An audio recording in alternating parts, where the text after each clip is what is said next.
This is Leadership in Action, and I'm Mark Stiles, your host.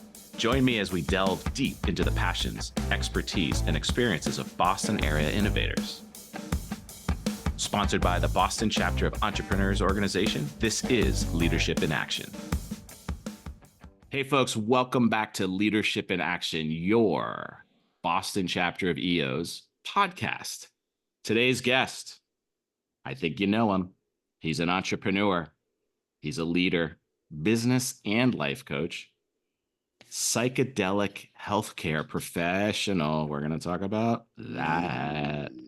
His charismatic, high energy approach to life has inspired many people to step outside the constraints that hold them back from ultimate success. He's been an EO member for a while. He's also the host of Nurse Mark podcast. We're going to talk about that a little bit. I first met Mark when he was hosting an EO learning session, and it was a breathing technique, and it was unbelievable. We're definitely going to get into that. He's the CEO of No Weight Nation. Great name, No Weight Nation. Please meet Mark Wister. How are you? Hey, Mark Stiles, what's up, my friend? So great. So excited to be here. So excited to be on the EO Boston podcast. Yeah. You've earned a seat. My people. My tribe, my people. My tribe. My cult, whatever you want to call it. Yeah. You ready for question number one? Let's roll right into it, baby. This is fun. What We're is gonna the have most some fun in the next period of time? the next period of time? We are going to share moments of chronology together. What is the most positive lesson you learned while running a business? The most positive lesson I learned running a business. Boy, that is a really good question, because there were, we always like to focus on the negative stuff, right? What did I learn from a negative event? The positive things. That I think the number one positive thing that I learned was it's always going to be okay. Yeah, it's always going to be okay. No matter what the difficulty or the situation is in a particular moment in time, you always get through it. Yeah. Such an interesting perspective. And it's Evan, shout out. Evan Zoll was on the podcast. And I was supposed to reach out to Evan. Evan, my apologies. I'm reaching out soon, brother. There's no coincidences out there, folks. So Yeah. check out Evan's podcast too. And he talked about the events they don't have energy. It's really what you and how you react to the situation, and everything is going to be okay is a great way to react. I had a colleague friend, shout out to Emmanuel Ebot, attorney, who I always was amazed at how calm he could be in that storm, and some of the transactions at the table with multiple personalities, conflict, all of it. Yeah. And it gets heated up, and I'm like, how do you always maintain that cool, calm composure? Yeah. And he said, I look around the room, I look at everybody, and I say to myself, nobody's going to die. No. Nobody's dying right now. So everything is going to be all right. Let's find that middle. Let's find that solution. So great. So good. Cue up the Bob Marley. Ding, yeah. ding. Did you see the movie? Yes. What'd you think? I love it. Loved it. Yeah. Yeah. Not to spoiler alert, and people definitely check it out. That opening, it was everything, right? Yeah. It was everything. It gave it instant credibility, and I was able to completely release any level of skepticism, right? And really simply enjoy what it was, because they basically stamped the approval on it. The family folks. Yeah. Yeah. Ziggy got up on the screen, cold open, and basically said, I was on set every single day, and me and my family cherish and endorse everything in this movie. And it was like, okay, this is it. This is everything. And you don't always get that in those situations. No, very rarely. Yeah. Very rarely. That was the most positive thing that I think I mean, there was so many out of very long and wild ride, Yeah. certainly. Mm, Yeah. Yeah. I hope it sweeps the awards. I really do. I think it was that good. mhm, I think it was a message that I hope everybody sees it. I hope everybody puts aside their judgment around cannabis mhm. and goes and sees and understands the I and I, right? At a Yeah, time when we're so divided, to be able to simply understand, like, no, no, it's yeah, I and I. It's not you and yeah, me. It's I yeah, and I, yeah, you know? So yeah. tell me, how did so folks, I want to paint the picture. I mentioned it in the intro. I went up to Waltham maybe, and it was in this lifestyle fitness, and we Mhm, went into a yoga room or some form of exercise room. We all got on our mats, and Mark walked around and guided us mhm. through this breathing technique. And let me back up even more. So we were EOS implementing in one of my Yeah. organizations that day. I had an annual session that Oof. day. Oof. And you know how That's those that's a lot. heavy, right? And a lot of what Yeah. we were doing was, all right, what are we getting rid of? Like what is Mhm, not serving us? Like what are we mhm, doing that's not working? You walked around, I completely committed to the breathing technique.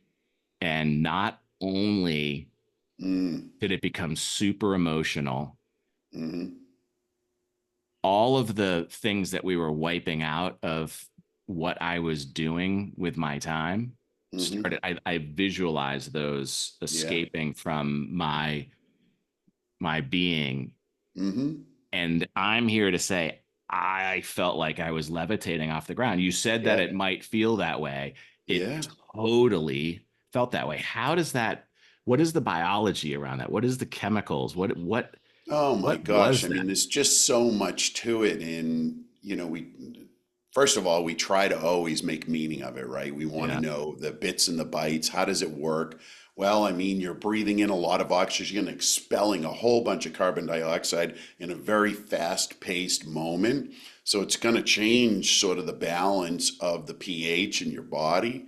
And it's going to facilitate a change physically. But I think more than that, it's a metaphysical opening, right? You Okay. experienced that you were levitating off the ground.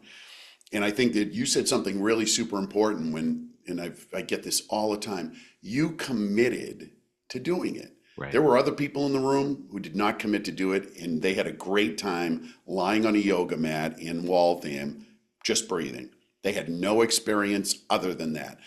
And it really is that easy. If you commit to it and you do the breathing and you let yourself have the experience, you get those experiences like you had. And I'm sure that was really powerful to be able to just let go of all of that stuff. You would have carried that around who knows how long, Yes. right? And still been attached to it in some energetic way. You were able to breathe that out of you. And that's been my experience of breath work really in totality. It literally breathes, it allows you to breathe out and off things that no longer serve you. And I get that all the time. So where does mindfulness and meditation meet this breathing technique? It they're aligned, but it's They're aligned. very They're different. aligned very much. And having done both for a number of years now, meditation much longer.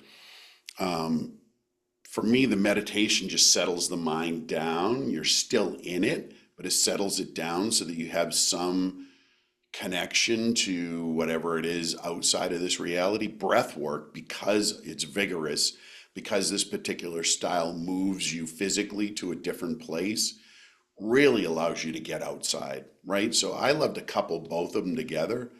And I'm just wrapping up some recording sessions where I do like a 15-minute breath work and coupled with a 15-minute very intentional thematic meditation.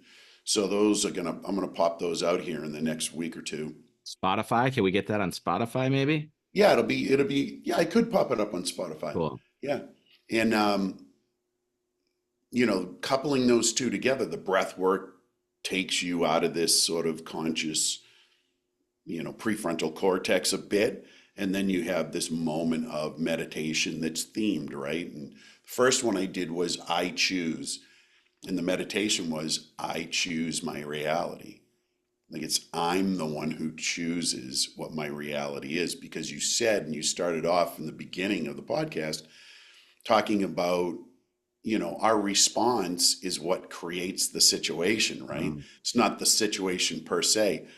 And that was really, that's sort of like what Landmark, Landmark is this professional, or not professional, but personal human potential accelerator, right? Been around for 30 years, I think. And their thing is that life has no meaning other than the meaning that you give it. So your response is the whole thing. Yeah. So being able to have this breath work moment coupled with that short meditation about you choosing it, it's a powerful way to start the day. So that what you're going to put up on Spotify for me, I can put a star favorite and actually hit that every morning, lie Yeah. down and do Yeah. that as a practice You can do every this single one. day. This one you can do sitting up. Okay. So my mentor, Jacques Theron, who's an amazing, um, I don't know, angel. He's Yeah. just this. It's hard to explain how magnificent this guy is. He's my mentor in the breath work and other things. And he came up with this short breath work practice called 44 breaths. So I take that 44 breaths, couple it with the meditation, and it's this beautiful opening, this way to really start your day, you know, connected to what's true for you. Yeah. Huh.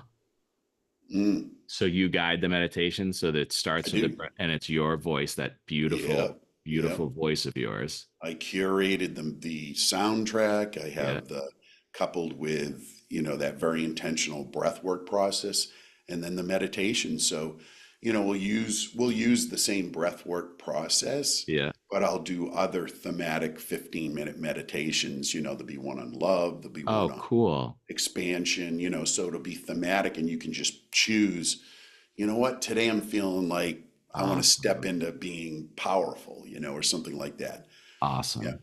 Yeah. That It's is so good, man. awesome.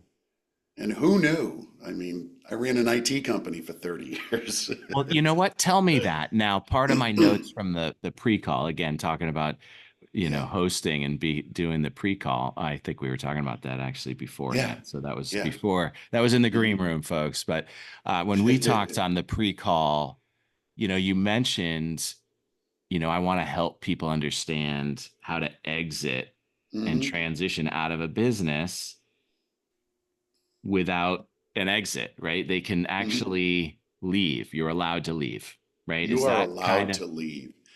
That's one of the greatest gifts that EO gave me. I mean, I started this journey in 2012, very much a very regional, national, small business, no thought about, I have no formal education in business other than the stuff I picked up along the way. But I had no concept that you could actually exit a business. Like I right? thought you just found a business and you worked in it until you died.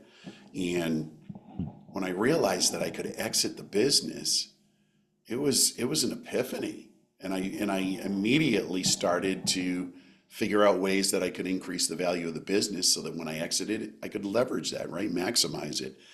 And and yeah, transitioning is a thing. Mm, It is a thing. Just think about it. I was CEO of an IT company for 30 years. That was my identity. yeah. That was who I was. It's who I was known as in the business world. And now all of a sudden, even though you think you're prepared for it, you do, you sit with it for a while before it happens and you're like, yeah, I'm ready for this. You just can't be prepared for that almost identity crisis. Like, okay, who am I now? Wow. And I think, once you get through that a little bit, then the excitement comes, because it's like, who am I now is whoever I choose to be, right?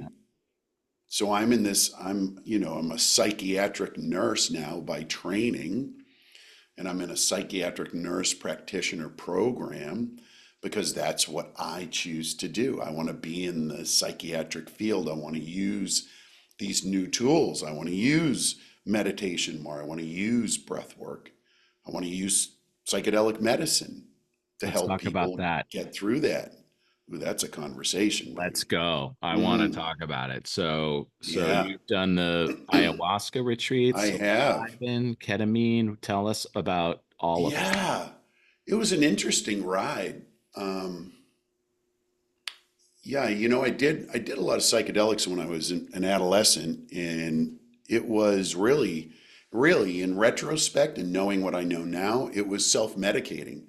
So I had treatment-resistant depression my whole life, undiagnosed till the age of 25, and my adolescent years, I was absolutely self-medicating, and so I What do you had mean? some. What do you mean treatment resistant? Like you So knew? this third, so in the population of people who are clinically depressed, have a diagnosis, 30% of those people have what's called treatment resistant or refractory depression, which means none of the medications work, none of the other tools work, and they just are on this continual cycle of trying something new. Got it. So that was a 20-year run for me, at From when to least. when? Age of 25 to 45, So as 50. a youth, adolescent, Yeah. coming of age, you simply thought this was the way the world was, and sometimes it was dark. Sometimes it was dark. Yeah, absolutely. Many times. And so, part of my story is when I was 20. So I was diagnosed When? 25, At and 25? yeah, and started down the path of, pharmaceutical medications. Yet Then when I you was were it 28, yeah, wasn't only presenting at 25. It's when somebody finally no, said, that's "Hey when man, that's when I came to the to the professional therapy model, and got I it. started to dig in because I was like, okay, something's wrong. I'd It started could my be business better." at 25, so a lot of stress, and um, had some kids, and was wondering, okay, why am I not feeling like I'm having fun here, Yeah. right? So I entered that, I got a great therapist, and I found a psychiatrist, after we had talked and kind of decided it might be good.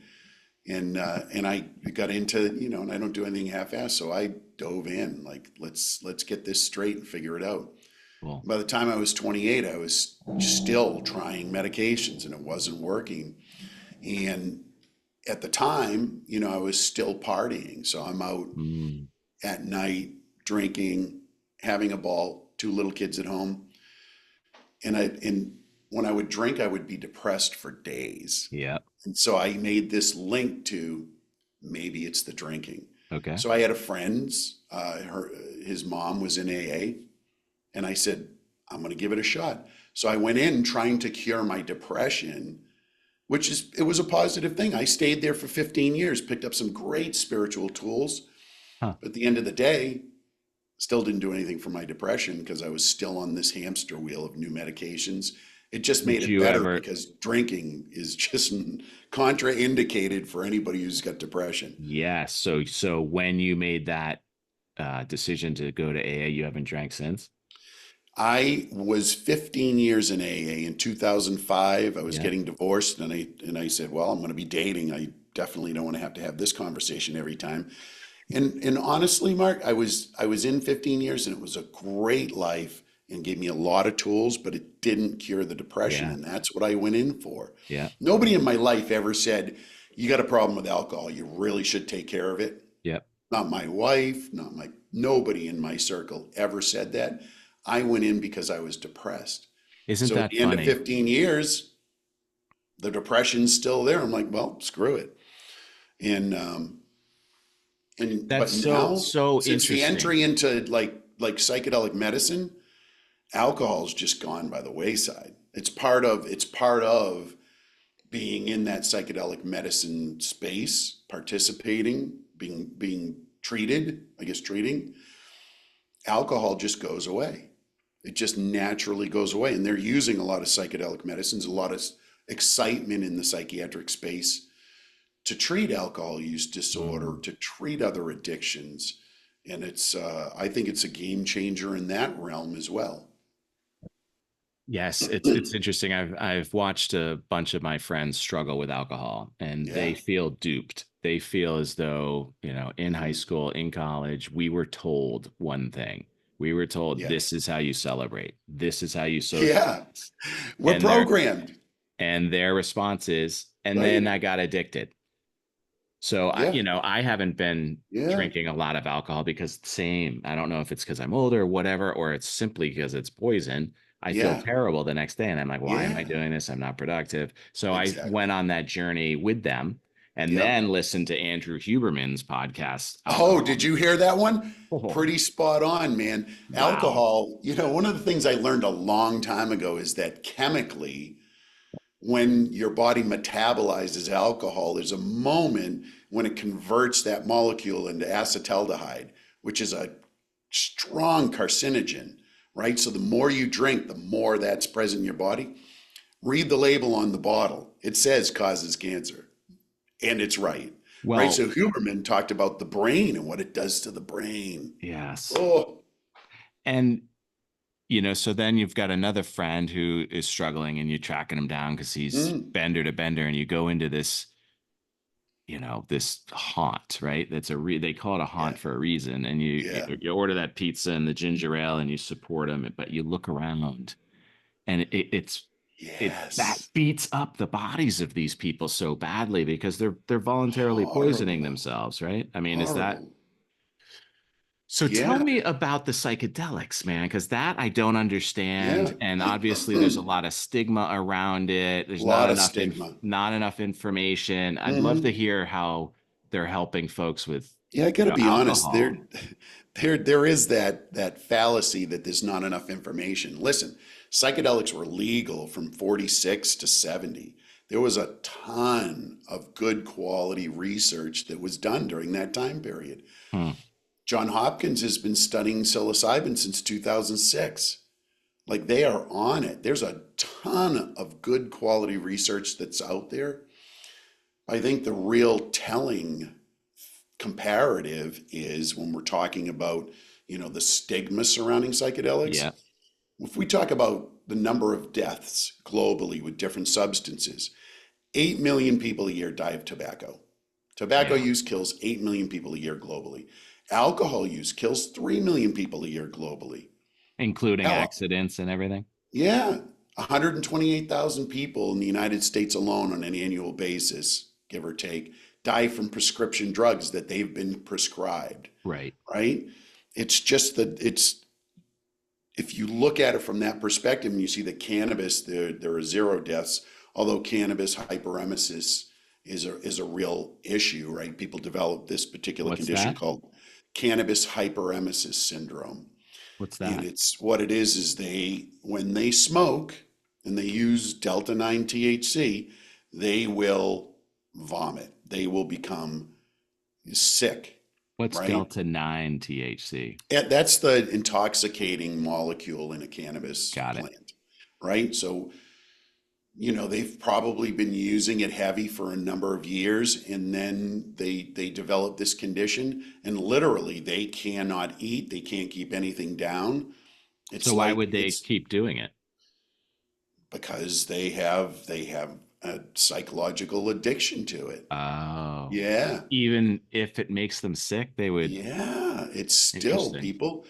some people have an addictive proclivity, and it's just their wiring. It's not their fault. Correct. There's no blame, shame, or fault in this. It's Correct. their wiring is sensitized to this feels good. I'm going to do it again.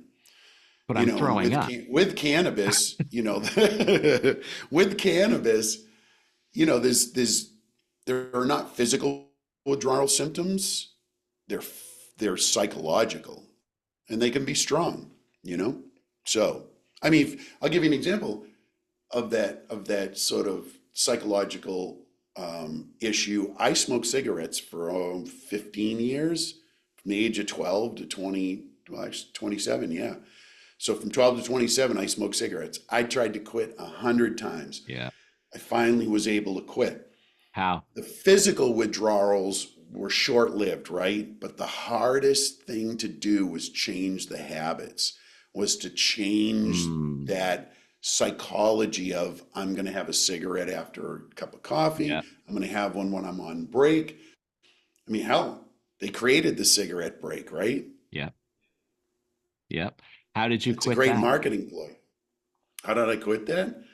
Well, I had already been in AA, so I was getting pretty good at quitting things. And it was like Cool. I was at a moment where I was exercising a lot and then coming out of the gym and having a cigarette. And I said, this is just bonkers. Why? This makes no sense at all. Here you're doing something really healthy, and then you're doing something super unhealthy. It's just time. And so, it was a process. Believe me, I tried everything. I tried the hypnosis, the You Mad did. Russian, the guy in the Boston area. I did Yeah. that, worked for 6 months. Like I had periods where I could put it together, but there was that final moment where it was like, that's it. I'm just not going to do it anymore. Wow.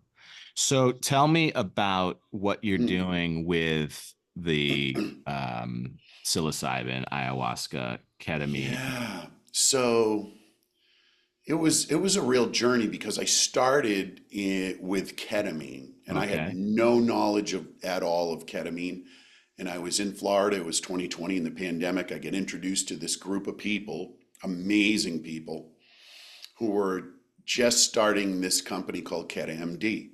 And if you've seen some of the ads in social media for Mind Bloom, they No. deliver ketamine to the home, little tablets or lozenges, and you'd have your sessions monitored over internet connection.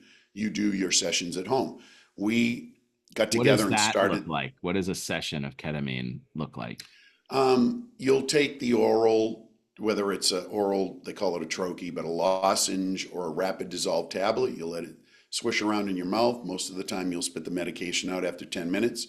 You can swallow it, and you're in bed. You're monitored Yeah. from an iPad or your phone, and there are safeguards set up, and thousands and thousands and thousands of people have had these treatments, Yes. so the safety of it is pretty well defined. Yeah. So for 45 minutes, after you have that medication for 10 minutes, for 45 minutes you are in the experience. And Got it. ketamine's a dissociative, right? It disconnects your mind from your body and you have an out of body experience. That's why it's such a great anesthetic. That's its primary use and indication from the FDA. So So it's a this is off 45-minute experience, Yep. and the Yep. goal is to what? Well, it's being used off label. All the clinics that are out there that are doing this in the mind blooms of the world, there were a few in the space. It's all about treatment resistant depression. Remember, I Got it. talked about not having anything work? Ketamine works very nicely, very powerfully, and like that. With the medications that we have from the pharmaceutical industry, and we do the best we can. It takes 3 to 4 to 5 weeks for the metabolic changes in the brain to occur to where they begin to work. Ketamine is an instantaneous. So how many treatments would one expect to do with ketamine Yep. to kind of come To alleviate the to, depression. yes, yes. Okay. So Yale University was the group that really did the groundbreaking studies back in the early 90s with ketamine. And they determined through the studies that they did that 6 sessions was sort of the sweet spot. So you Got it. do 2 sessions a week for 3 weeks, and that was your interval that would get rid of the depression. Now, it's not durable. In other words, it could be a month that you need to go back again and do a booster, one booster. Could be 2 months, could be four, could be six. It's dependent on the person, right?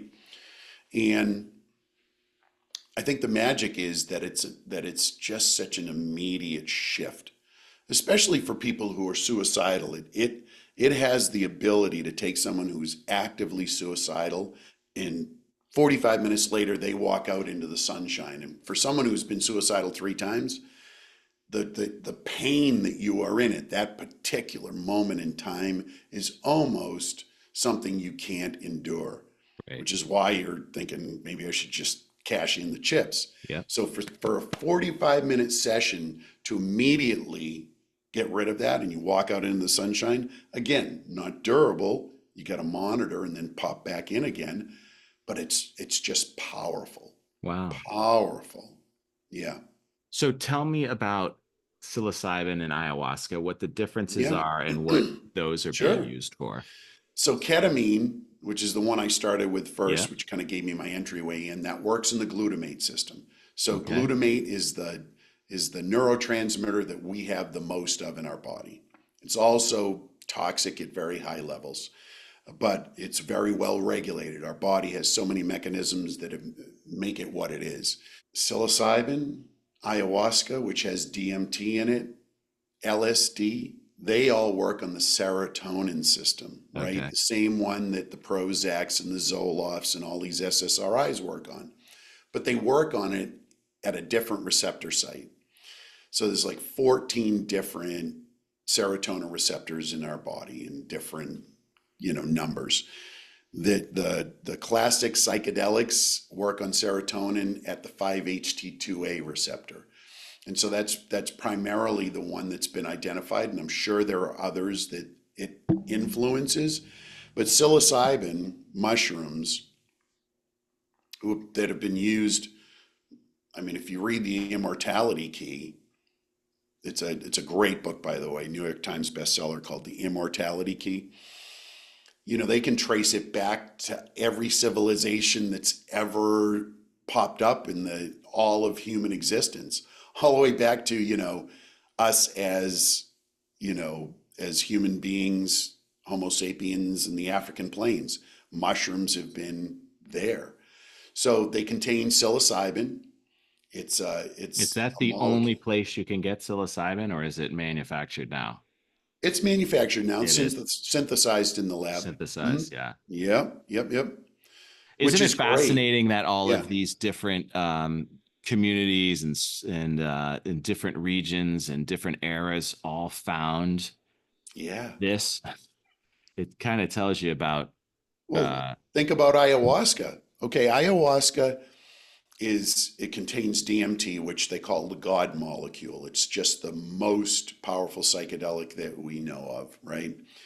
And there's some thought that, when you hear about these people who have near death experiences and they see the light and they have this experience, yeah, what we think now is that at that moment when you're getting ready to exit, DMT is released because we have DMT endogenously within us, gets released, and that's what lets us go, right? hmm, So wow, um, ayahuasca contains DMT, but what ayahuasca is, and this all comes from the Amazon jungle, right? The indigenous tribes along the Amazon all have found this particular way to do things.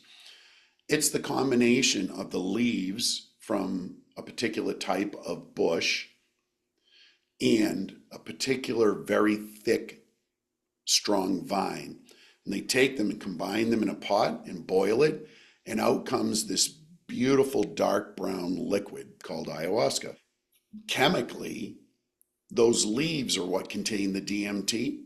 So if you eat them just plain, you'll have a great experience of just eating leaves because your body metabolizes it and you don't get any psychedelic experience. But when you combine it with the root, with the vine, in the vine is a chemical called harmaline and harmine, two chemicals that shut off the metabolization process. And the DMT all of a sudden is whoosh. wow. How did they figure out in the Amazon jungle with these millions of plant species that this particular leaf and this particular vine, bro, I buy into the sacred medicine thing. I'm like, Has this is anyone divinely inspired. correct? Right. I mean, does anybody have a better explanation than that? How could they possibly have done? They couldn't have tried all of the combinations. Right. They couldn't have. Right. Yeah, it's amazing. And I have to say that probably out of all of the psychedelics for me, ayahuasca is the most amazing for me And because it's explain. ceremonially done with a Yeah. shaman. I've been to Peru into the jungle and sat with the Shipiba, the people who have had this for thousands of years, and to be in that space and to participate in that ceremony, I don't I don't I don't see ayahuasca ever being done any other way. Like they'll extract. They have DMT. You can get DMT vape pens. You can do straight DMT, and it's resident in other compounds, other places in nature. But ayahuasca, I think, is always done very ceremonially. So tell me about a an experience. You have to You completely cleanse, right? have to For two cleanse weeks. with so it's a process. Yeah. It's an energetic cleansing. It's a physical cleansing. Um, the tribes believe that ayahuasca is a feminine spirit. The nickname is grandmother. And it's a very amazing experience when you commune with grandmother, with the spirit. Mm. But you have to prepare, right? So there are contraindications. People who've history of psychoses, shouldn't do it. Shouldn't do any psychedelics.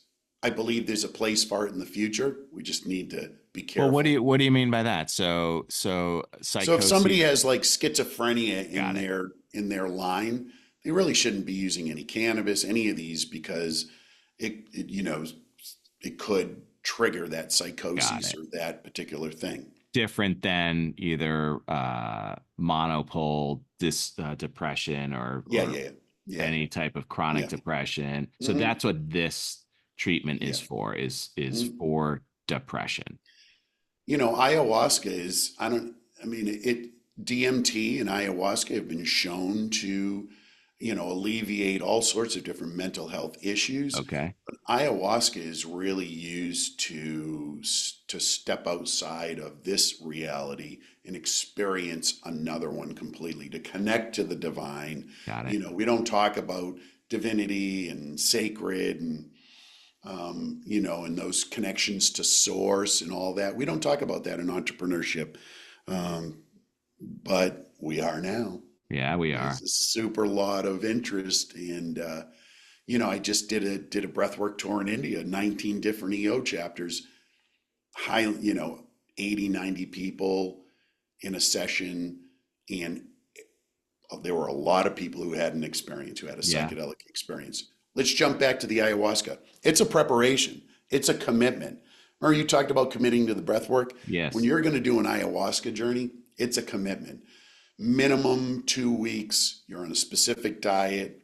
It's no red meat, no sugar, no alcohol, no other extraneous drugs, no, did I talk about sugar? No coffee, no caffeine, Is it and basically no one of those sex. plunges with cleanses with just lemon water? That's all you're doing for Yeah, the whole yeah, time. Wait a yeah. second. No sex. Why? What's the reason Because that? that's an energetic cleansing. Oh, Because when you're in a moment with your partner, you're sharing energy. So you want to be clean from that connection. You want to be clean. You're really creating a clean container. Um, oh. and before you can't be on any other psychotropic medications. So if somebody's on some, they have to wean off well in Hmm. advance. And people do, they make that commitment. I had one dear friend on an ayahuasca journey. It took him a year to wean off the medications to get there. He's never gone back on them, and this is a number of Wow. years ago. Yeah, it's Wow. powerful. It's powerful. What happens in the ayahuasca experience is the medicine goes in and will find everything that needs to come out. Part of the ayahuasca experience is that you will purge, Yeah. most likely. Not every time, but you'll vomit, you'll have to go to the Yeah. bathroom because it's cleaning you out. So the cleaner you are when you get there, this is energetically and physically, by the way. Energetically and physically, it will clean you out. So many times when you're purging, and I've had this experience so many times, it's not a physical thing. It's an energetic thing. There's something that you carry with you that no longer serves you. That medicine knows that it needs to go. And when Isn't that's that gone, interesting? it's And it's it's a gone. different world altogether. It is gone. Like it is gone. Yeah. Wow. Yeah. which is much different than the traditional therapeutic model of coming in and talking to your therapist every week for 30 years. There's value in that. I don't discount that, but psychedelic medicines will take you to a place so much quicker. You know, Ronan Ayers, EO Johannesburg, dear friend, like my brother. He's my brother. He wrote a post, an article after he went on his first ayahuasca journey, and he called it 40 years of therapy in 40 hours. Wow. And that legit, that is my experience, you know, having been in therapy for 20, 25 years. It was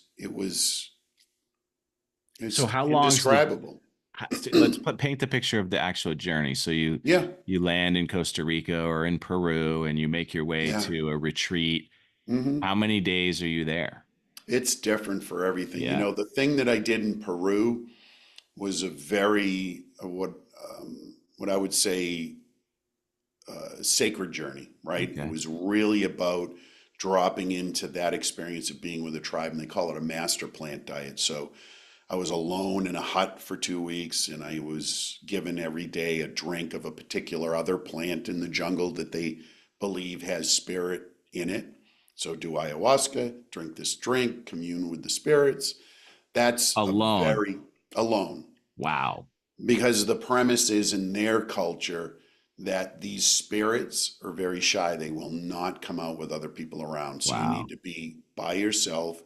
And so you can imagine that for some people, that's going to be a hard Yeah. thing to do. And you can go, people go for a month at a time and spend in so interspersed in there are ayahuasca journeys where ceremonies where you get together in the Maloka, which is the what they consider their church, their temple, and you have these ayahuasca experiences at night, and then you go back to your tambo, the hut, and you're in the jungle.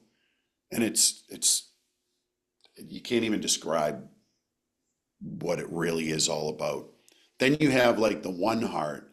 One Heart's the group that I connected with um, that has been, you know, many EO members have been to One Heart in Costa Rica. It's curated for entrepreneurs. It's very intentional. It's an 8 week program around a 1 week ayahuasca journey in Costa Mhm. Rica. And so they walk you through the prep, they give you the exercises, and then for 5 weeks after, you're in this beautiful program about what's next. So you come away with that with a 10-year vision. Wow. It's just so well curated. And What's Brandon the name of that? Evans is the CEO. One Heart, the number one in the word heart, oneheart.com. I have recommended and referred so many EO members, and I'll actually be going in on New Year's. Yeah, I've been New To Year's before. I'm to going New Year's in over 24, 25. Ooh, am I? to take part in a journey or Whoa, to help? whoa. I just realized I may not be because I get tickets for Aerosmith and the Black Crows for New Year's Eve. Oh, Ching. where and they're playing at the Garden. At the Garden. Final tour. So, You being think? from Boston, I've got a very large dilemma. Yeah, you Do do. I go to the Aerosmith show or do I go to Costa Rica and commune with my So if people? history says you Yeah, book both, you know, yeah, because one might yeah. cancel. I like the way you think, brother. Right? That's a way to roll. Yeah, One so may cancel. ayahuasca is just such a powerful opportunity to shift whatever it is in your life that needs to be moved along. Like if you're in one place and stuck in some ways, this will take you and put you on the path that you're supposed to be on. Like literally lift Wow. you up, pop you on the path. Yeah, yeah. I'm so glad you came and talked so openly and eloquently Mm, about this because I think a lot of people need to hear this. I know I'm going to share this with a few of my non-EO friends, right? mm-hmm, mm-hmm. Because, everybody's managing their own journey. And, Yeah. I've talked with a few of them about this. And Mm-hmm. I am a guy, it's like, do your research, let's figure it out. Yeah. Um, and your sharing is Oh, super helpful. Super helpful. Such a great curated experience. There's, oh, here's one thing that's so common is that people are so fearful and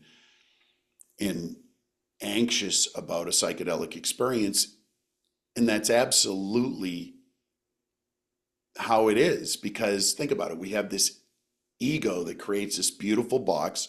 The ego gets shit on. By the way, the ego has kept us alive forever. Your ego is wonderful. Creates this box of safety that you live in, the known world.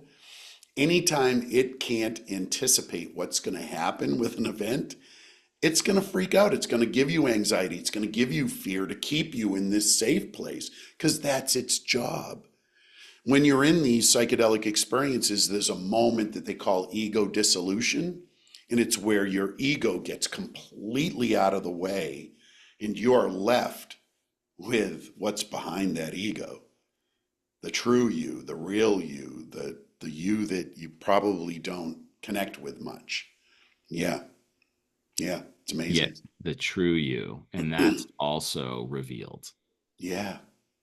Because the ego gets out of the way. And then once that's out of the way, you're living this is in alignment with like Joe Dispenza or Tony Robbins. Like when you're outside of that ego defense, when that is shut down and out of the way, you're in a place of infinite possibility. Right. Like anything is possible.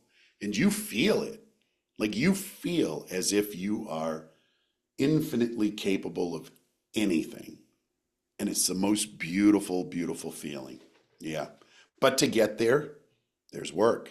Right. You have to get through that ego. And some people have a very strong egoic defense, right? Sometimes I've seen people where the medicine doesn't work for a few times. They get not much of an experience, but then there's a tipping point. It's almost like chipping away at the stone, right? Yeah. There's a moment where the medicine works and whew, that ego for them is out of the way. But there's a process that they have to go through. It may be a lot of crying, it may be a lot Yeah. of emotion, it may be a lot of stuff. Because face it, we come in with some pre-programming, then we get a whole other layer of experience and programming, dictates who we are physically and mentally, right? Our DNA is changed by our experiences on a day-to-day basis, the expression of it. It's called epigenetics. And so we carry all of that with us outside of our awareness. It's when we get into these experiences with psychedelics that stuff gets out of the way, gets relieved. And sometimes we get access to things that have been in play. For me, how did my depression go away? I'll tell you exactly how it went away. The root of my depression, which we never got to really in therapy and with any of these other medications, was at the age of 5 years old, I was convinced that my father did not love me, Ugh. right? Lodged into my subconscious, Ugh. outside of my awareness.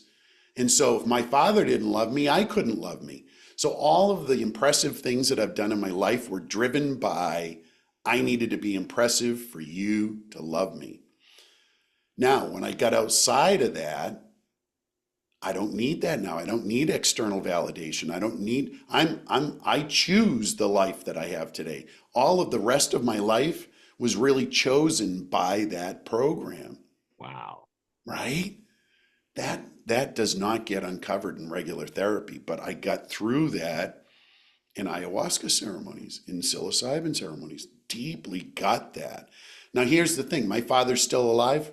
Can I tell you, my father loves me more than any human being on the face of the planet. But he got a generational ancestral story put upon him that his father got, his father probably got. How far back? We don't know, but he got that to where he couldn't express the love Yeah. that he had until it got much later on, right? So this is the kind of work that gets done. And when you're outside of that, my God, anything's possible. Choose anything. What do you want to be? What do you want to do? So to go back to what we talked about earlier in transformation, when you get out of one business or line of work or identity, these can be so powerful in helping you to to put all that aside, to put that to rest, to say, it's all good. It's all good. Now who can I be? Who do I want to be? Yeah. Who am I? Yeah. Who am I? Yeah. Because I want to Who be am that person. I? Right. Right. It's so Wow. beautiful, so powerful. And in the space of, in the space of being an entrepreneur, imagine that you have infinite possibilities and you connect to the fact that you can do anything that you want, unconstrained by anything, joyfully. I think that's the key right now Mm. for me, is that everything I do is joyfully do it. Like I ran that company for 30 years. I was not joyful running an IT company. Isn't It that wasn't what I was fascinating? supposed to be doing, Right. but it paid well. I knew it inside out. It was easy for me, right? Hard to let go of that. Mm, yeah. Isn't that fascinating? It is. It is. It's such a beautiful opportunity. And I just love bringing people there, whether it's with sacred medicine or breath work, which Right. is, the regular practice of that in that as a psychedelic modality is so powerful in shifting you out of ways of thinking that no longer serve you. Yeah. So when can we consume that breath work for my new morning ritual? When is that going to be available for me? Bro, I'll send you the link to it Cool. before I pop it up. You'll get a copy of it, but I will be putting it out there in the next week. And sharing it with our EO community. Yes, yes, Cool. absolutely. Cool. Yeah. Mark, thank you, man. Thank you for sharing your time. Folks, thanks for listening. Thanks for staying on. I know you looked at that time and were like, what, 50 plus minutes? I don't know if I have time. But then you saw Mark's smiling face and that teaser of that voice and said, I am committing to this because Oh, this is going to be worthy time. And Marco, thank you for sharing all of this oh, with us. thank you for the opportunity. It's a pleasure. It's an honor. And I so appreciate having the opportunity. Mm. Very cool. Folks, this has been another amazing episode of Leadership in Action, your Boston chapter of EO's podcast. If you thought of somebody, and I did, multiple people throughout this conversation, share it with them. I'm going to. Be well, folks. Leadership in Action is sponsored by the Boston chapter of the Entrepreneurs Organization. As the world's only peer-to-peer network exclusively for entrepreneurs, EO helps transform the lives of those who transform the world.